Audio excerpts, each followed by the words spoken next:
Hay historias que duelen, pero hay otras que te hacen cuestionarlo todo, porque una cosa es que alguien te haga daño, pero otra muy distinta es que ese daño venga de la persona que se supone que te protegiera del mundo. Y eso rompe algo más profundo. Hoy te voy a contar la historia de una joven de 18 años que se mudó buscando empezar su vida y en cuestión de días terminó viviendo una pesadilla que, según su familia, nunca pudo superar. Este es el caso de Michaela Settles. The emergency.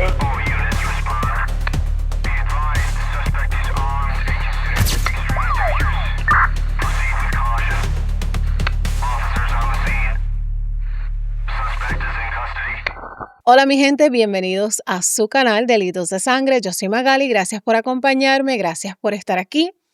Hoy quiero que conozcas a Michaela porque hay historias que no te dan tiempo a procesarlas y esta es una de ellas. Michaela Renee Settles nació el 20 de febrero de 2007 y desde pequeña, según las personas que la conocían, era ese tipo de niña que llenaba los espacios, siempre tenía una sonrisa en la cara, era alegre, positiva, de esas que la gente describe como un rayo de luz. Y mientras fue creciendo, Michaela, como muchas jóvenes de esa edad, quería estudiar, quería mudarse, quería vivir algo diferente. Y ese algo para ella era California, ese era el plan, mudarse, vivir algo nuevo. Y yo sé que muchos de nosotros hemos tenido ese pensamiento, mudarte a otro estado, crear una vida diferente. Eso suena bien, suena emocionante, suena como libertad. Y para lograrlo, la opción era mudarse con su padre, quien vivía en Moore Park, California. Ahora aquí es importante entender algo. Michaela sí tenía una relación con su padre y aunque no había sido una figura constante en su vida y lo conoció a los 9 años, sí existía una relación entre ellos. Ella sabía bien quién era, lo visitaba, compartía con él en ciertos momentos y luego regresaba a su casa en North Carolina con su mamá. Visitas aquí, visitas allá, interacciones casuales, nada que en ese momento levantara alarmas visibles. Así que cuando Michaela toma la decisión de mudarse, no lo hace pensando que se está poniendo en peligro, lo hace pensando que va a comenzar su vida. Pero lo que pasó después no fue un comienzo, fue el inicio de una cadena de eventos que terminaría en tragedia, porque lo que ocurrió no pasó meses después, no pasó después de un periodo de adaptación, ni pasó después de tiempo, pasó en cuestión de días. Cuando Michaela cumplió 18 años, tomó una decisión que en papel parecía emocionante. Dejar Carolina del Norte, mudarse a California, vivir con su padre biológico Stephen Vincent Chávez en Moore Park y comenzar una nueva etapa con la idea de estudiar y salir adelante. Pero apenas 2 días después, alrededor de las 6:30 de la mañana, desesperada, llorando, Michaela llamó a su madre, aterrada, pidiendo ayuda, pidiéndole que la recogiera de la casa de su padre. Su mamá, quien todavía se encontraba en California, no lo pensó 2 veces, fue a recoger a su hija. Y ahí es donde esta historia cambia de tono por completo. Imagínense eso por un momento. Tú acabas de cruzar el país, llegas con maletas, con ropa, con planes, con esa mezcla entre nervios y emoción que da de empezar de cero. Probablemente estás acomodándote mentalmente, todavía estás tratando de hacerte la idea de que ese ahora es tu nuevo espacio, de que esa casa donde estás durmiendo supuestamente es el lugar desde donde vas a construir tu futuro. Y en cuestión de 2 días, todo lo que pensabas que era una oportunidad se convierte en el lugar donde tu seguridad queda destruida. Y aquí es donde la historia cambia de dirección. La madre de Michaela, Carolina Sandoval, dijo que no necesitó ninguna explicación, no necesitó detalles para saber que algo andaba terriblemente mal con su hija. Solo escuchó la voz de su hija y entendió que tenía que ir por ella. Y cuando la mamá la recoge y la ve, se da cuenta que algo no está bien con Michaela. Era evidente que algo serio le pasó. Tan serio que Michaela no podía ni caminar sola y su tío, el hermano de su mamá, tuvo que cargarla hasta el carro. Y lo suficientemente serio como para que Michaela tuviera que ir al hospital. Y ahí es donde todo deja de ser privado y esta historia se convierte en un caso. Porque en el momento en que una persona llega a un hospital en las condiciones que llegó Michaela, se activan protocolos, no es opcional. Se evalúa su estado físico, se documenta lo que se puede documentar y en este tipo de situaciones se realiza un examen forense, un proceso que no es rápido, no es cómodo y que muchas veces para la persona que lo vive se siente como volver a pasar por todo otra vez. Pero es necesario, porque ahí es donde se recoge la evidencia, la que después puede sostener un caso completo. Ahora, si te preguntas qué fue lo que le pasó a Michaela, que tuvo que ir a un hospital, pues esa es una de las partes más incómodas y desgarradoras de esta historia, porque alegadamente su padre, Steven Vincent Chávez, alegadamente se emborrachó esa noche, le dio alcohol a Michaela y en horas de la madrugada abusó de Michaela por 4 horas consecutivas. ¡Qué asco! Tu propia hija. ¡Qué cochino! ¿Ustedes se imaginan una cosa como esta? Ahora, cuando Michaela llegó al hospital, se le practicó un examen de sus partes íntimas y ese examen arrojó ADN de Steven Vincent Chávez, su padre, donde nunca debió haber estado. Incluso Michaela estaba en una condición física tan delicada que incluso la bata del hospital se habría saturado de sangre. Después de ese proceso, las autoridades intervienen inmediatamente, se hace el reporte y esa misma noche Steven Vincent Chávez fue arrestado y acusado. El padre de Michaela es arrestado. Y aquí es donde tenemos que hacer una pausa porque esto cambia todo. Porque ya no es solo una historia familiar, ahora es un caso criminal. Y se le presentan cargos, cargos de incesto, cargos por aprovecharse de una posición de confianza y cargos por proveer alcohol a una menor. Y no tenemos que ser expertos en leyes para entender el peso de eso, porque aquí no estamos hablando de una persona cualquiera. Estamos hablando de alguien, de la persona que la debía proteger. Y eso es importante decirlo bien, porque una cosa es que alguien haga una denuncia y otra muy distinta, que luego de esa denuncia el caso escale de inmediato a un hospital, a examen forense, al arresto y cargos criminales. No significa que ya el caso está aprobado, no significa que ya haya una condena, pero significa que el caso tiene peso y marca que esto no fue tratado desde el inicio como un simple dicho contradicho sin más. Hubo una respuesta inicial del sistema que reflejaba la gravedad del caso. Hay denuncia, hay hospital, hay evidencia, hay arresto. Y ahí uno pensaría que por lo menos el sistema iba a sostenerla, que por lo menos después del hospital, del examen, del arresto, de los cargos, algo de estructura iba a entrar, que alguien iba a protegerla, que alguien iba a decir, de aquí en adelante no la soltamos. Pero no fue así, porque aquí es donde la historia empieza a complicarse, porque lo difícil no es lo que pasa al principio, mi gente, lo difícil es todo lo que pasa después. Después del arresto viene algo que cambia completamente la dinámica, porque lo próximo que viene en esta historia no es calma, no es contención, no es justicia. Lo próximo que viene es una joven de 18 años cargando sola un trauma demasiado grande, mientras el hombre que fue acusado en el caso logra salir bajo fianza. Y esto es importante entenderlo porque, aunque es parte del proceso legal, el impacto emocional es otra cosa. Pasaron los meses y la fianza que supuestamente fue impuesta de $1,000,000 se reduce a $100,000 y eso cambia todo porque en la práctica eso significa que con alrededor de $10,000 él puede salir de la cárcel. Y efectivamente, él sale. Después del arresto, después del hospital, después de que hay cargos, lo que viene no es silencio. Lo que viene es una narrativa. Y esto lo vemos una y otra vez en casos así, porque cuando una persona es acusada de algo tan grave, hay dos caminos: guardar silencio o intentar controlar la narrativa. Hubo comunicación por mensajes de texto entre el padre y la madre de Michaela después de todo esto. Y aquí es donde empieza algo que, si tú lo miras desde un punto de vista psicológico, levanta demasiadas banderas. Primero lo negó, como suele pasar en muchos casos así. La reacción inicial no es asumir responsabilidad, no es reconocer lo ocurrido. es negar, es cerrar completamente la puerta, es actuar como si nada hubiera pasado, como si todo fuera una exageración o una mentira.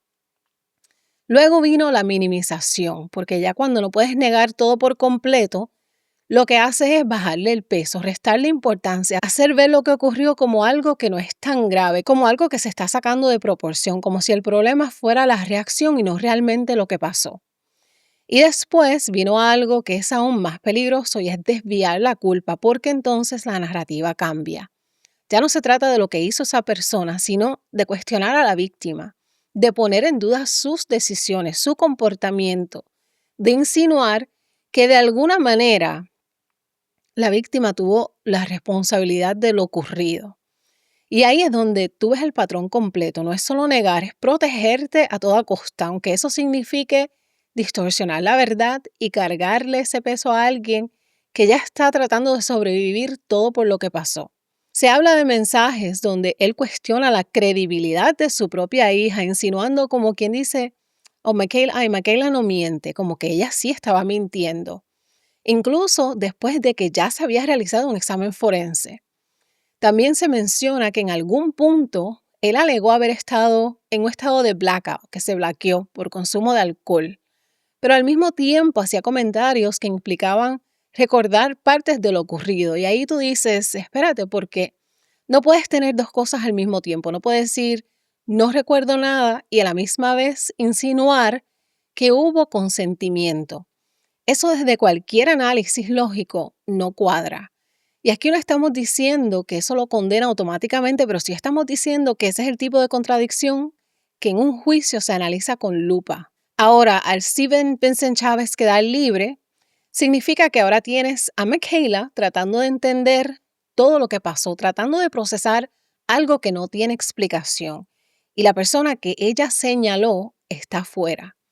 Y sí, legalmente eso tiene su razón de ser, pero emocionalmente, psicológicamente, eso tiene un impacto brutal. Y aquí es donde la historia empieza a moverse hacia otro tipo de dolor. No es solo el evento inicial, sino el y ahora qué, porque ya no es solo el evento, es el después, es saber que esa persona sigue existiendo mientras tú estás tratando de sobrevivir lo que viviste. Y ahí es donde esta historia deja de ser solo sobre lo que pasó y se convierte en una historia sobre todo lo que alguien tiene que cargar después. Y Michaela regresa a North Carolina con todo eso encima. Pero salir físicamente de un lugar no significa que saliste de lo que pasó. Y ahí empieza otra etapa, una que no siempre se ve, una que no siempre la gente entiende, pero que es igual de fuerte. Y esto es el trauma, porque Michaela regresó con su mamá a North Carolina y ahora estaba donde podía sentirse segura. Pero Michaela ya no era la misma, perdió su brillo, perdió su inocencia, perdió la confianza, perdió la fe en que el sistema iba a hacer lo correcto, porque después de algo así, la gente alrededor sigue, el mundo sigue, las cosas siguen pasando, pero la persona, Michaela, no necesariamente. Y eso es algo bien importante entender porque muchas veces desde afuera la gente espera que alguien simplemente se recupere, que con el tiempo esté mejor, que vuelva a la normalidad, que siga adelante, pero el trauma no funciona así, no es lineal, no es hoy estoy mal y mañana estoy mejor. Es un sub y baja constante. Hay días donde todo parece que todo está bien, donde la persona sonríe, habla, intenta seguir. Y hay días donde todo se cae, sin aviso, sin explicación. Y eso fue lo que empezó a pasar con Michaela. Momentos donde todo parecía estar bien y momentos donde no. Intentos de seguir y caídas profundas, porque el trauma no siempre se ve como tristeza, a veces se ve como confusión, a veces se ve como una persona tratando de entender lo que pasó y no encuentra respuestas. Y ahí es donde aparece algo bien duro, la culpa. Esa pregunta, ¿qué hice yo para que pasara esto? ¿Qué hice para que él pensara que esto estaba bien? Eso no es lógica, eso es trauma hablando. Y cuando una persona empieza a hablar así, a pensar así, ya no estamos hablando solo de lo que pasó. Estamos hablando de lo que esa persona empieza a creer sobre sí misma. Y eso pesa distinto porque ahora no es solo dolor, es identidad. es empezar a cuestionarte, a dudar de ti, a tratar de encontrar una razón, aunque no exista. Y Michaela estaba en ese proceso, tratando de entender, tratando de sostenerse, tratando de seguir, mientras el caso seguía su curso. Y aquí hay otro punto importante, porque mientras una persona está lidiando con todo esto, el sistema sigue su ritmo, lento como una tortuga. Legal porque todo el mundo es inocente hasta que una corte diga lo contrario. Frío porque al final del día esto no le pasó a alguien cercano a ellos, con fechas que se sienten como una eternidad, con audiencias, papeles, cosas que desde afuera parecen avance, pero desde adentro no necesariamente se sienten así. Y el tiempo sigue pasando, semanas, meses, y llegamos a diciembre de 2025. Y aquí es donde la historia completamente cambia. Michaela no pudo con esa traición, no pudo con la confusión, no pudo con la culpa, con el dolor. Y en medio de todo eso, Michaela ya no encontró salida. En diciembre de 2025, Michaela se autoeliminó. Y no hace falta decir más, porque el punto aquí no es el cómo, es el peso de todo lo que vino antes. Porque cuando tú miras esta historia completa, esto no es un evento aislado, esto es secuencia, una decisión normal, un cambio de vida, un evento traumático, un proceso legal, un estado emocional inestable. Y 5 meses después, 5 meses, una vida que se pierde. Ya no es solo qué ocurrió en esa casa, ahora la pregunta es, ¿qué pasó después? Que permitió que una joven de 18 años llegara a ese punto. Y más importante todavía, ¿qué va a pasar con este caso ahora que la persona que debía contar su historia ya no está aquí para hacerlo? Porque la historia no termina, porque ahora entra en otra parte, igual de difícil, pero aún más complicada. La familia, porque ahora el dolor cambia. Ya no es solo lo que pasó, es la pérdida. Es tratar de entender algo que no tiene explicación. En ese momento donde la mente no alcanza a procesar lo que pasó y encima de todo eso tienen que enfrentar algo más. Y es el caso, porque el caso no desaparece, pero cambia completamente el juego porque Michaela ya no está. Y esto, mi gente, es uno de los puntos más difíciles legalmente en casos como este, porque en muchos procesos la voz principal es la voz de la víctima. Es quien narra, es quien responde, es quien se enfrenta a la defensa. Y cuando esa voz desaparece, el caso no necesariamente desaparece, pero se debilita. Y eso nos lleva a la audiencia del 21 de abril de 2026, una audiencia clave. No el final, pero sí un punto donde define si esto sigue o no. No porque no haya evidencia, no porque no haya ocurrido algo, sino porque ahora todo depende de lo que se pueda probar sin ese testimonio directo. Y según lo que se ha discutido públicamente, ese es uno de los grandes temores de la familia en este momento, que sin ella presente, sin Michaela, el caso pierda fuerza, porque ahora todo depende de evidencia, de documentación y de los expertos. Y eso es lo que tiene a la familia en este momento con miedo. Miedo de que el caso no avance, miedo de que todo lo que pasó no tenga consecuencias reales, porque ya no hay alguien en sala diciendo, esto fue lo que pasó, y eso abre espacio a dudas. Y una de las realidades más duras de esta, aunque haya ADN, aunque haya un examen forense, aunque haya una denuncia inicial, la defensa siempre va a buscar crear duda. Y en este caso hay un argumento que puede aparecer y es importante que la gente entienda que el ADN por sí solo no siempre cuenta toda la historia, porque la defensa puede intentar argumentar. Sí, hay ADN, pero eso no prueba cómo llegó ahí.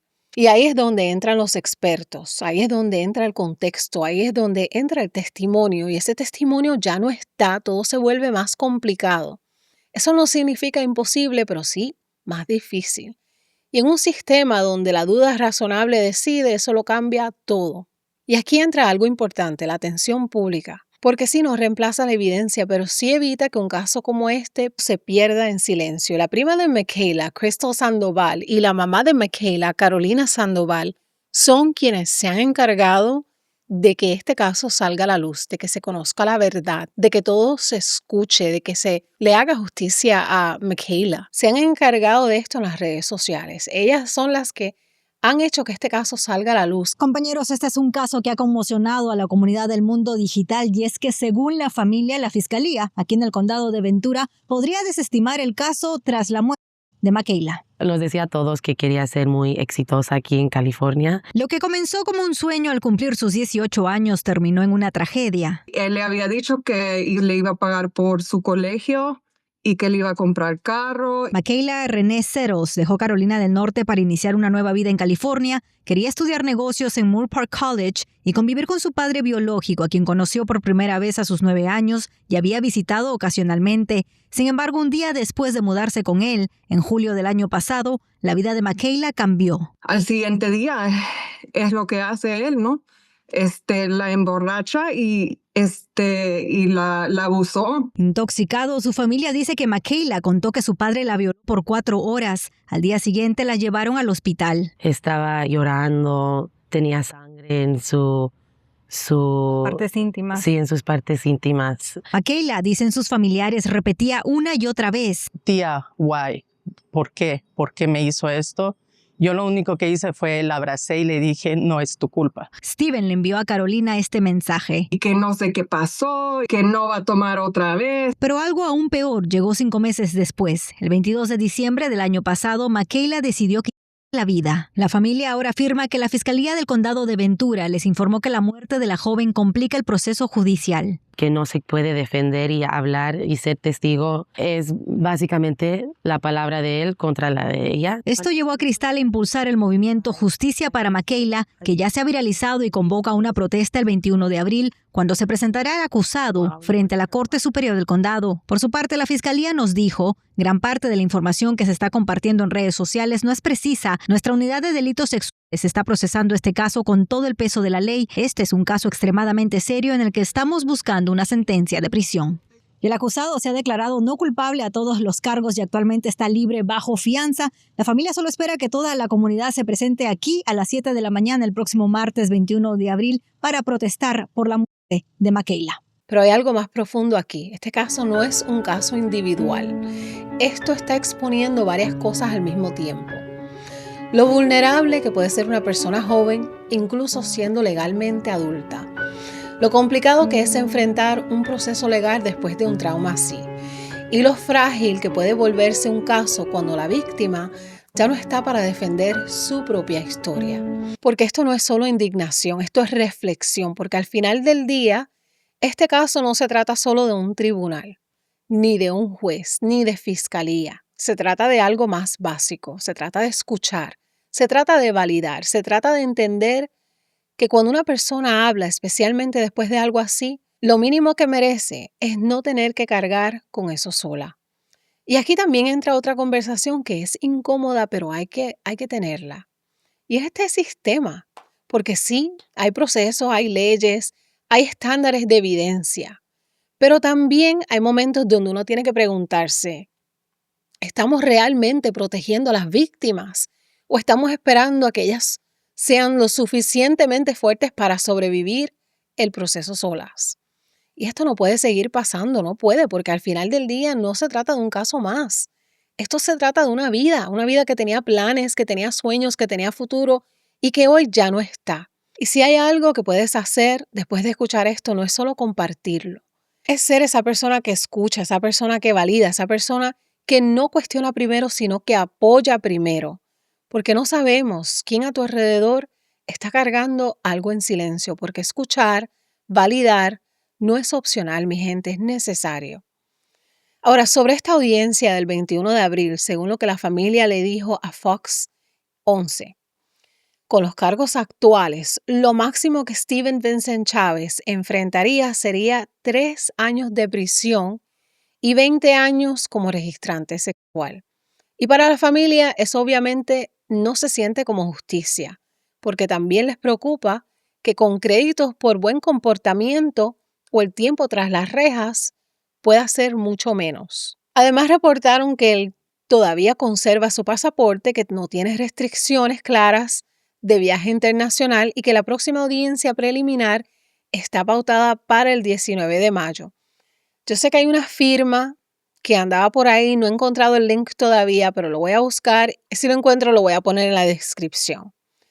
Y esta, mi gente, fue la trágica historia de Michaela Settles, una jovencita de 18 años. Que en paz descanse, que Dios le dé fortaleza a su familia para poder seguir adelante con este caso. Cuídense, mi gente, cuiden a los suyos. No pude encontrar el enlace que les dije que iba a buscar, pero sé que era una firma para el condado de Ventura, para que no suelte este caso, para que no lo deje ir.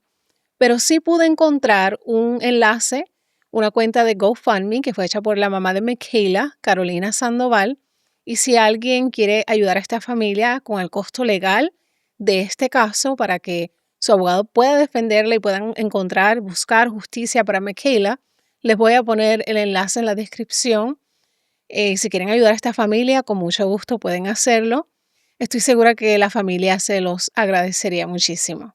Porque en realidad no es justo que por todo lo que ella pasó, que se tenga que dar este caso así y este hombre quede libre. En realidad, no sé en qué cabeza cabe, en qué mente humana cabe que este hombre debe o puede quedar libre si tienen la prueba, tienen el ADN, tienen el reporte de la policía. Tú no me vas a decir a mí que eso no es suficiente para pelear un caso, para que los fiscales peleen este caso por Michaela.